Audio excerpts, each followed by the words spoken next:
సమాజదర్శిని ప్రేక్షకులకు శుభోదయం. ఇప్పుడు చెన్నై తాంబరంలోని అడయార్ ఆనంద్ భవన్ హోటల్ దగ్గర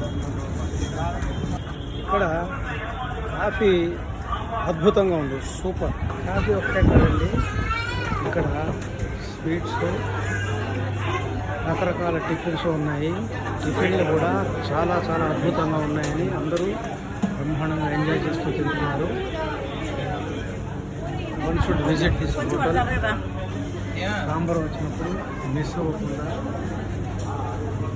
ఈ హోటల్లో వచ్చి ఇక్కడ కాఫీ తాగి టిఫిన్లు తిని ఎంజాయ్ చేయండి. ఇంకా టిఫిన్ చాలా బాగుంది, especially dosa is so good. US నుంచి వచ్చాను, ఇక్కడ 4 yearsలో దొరకదు, చాలా బాగుంది.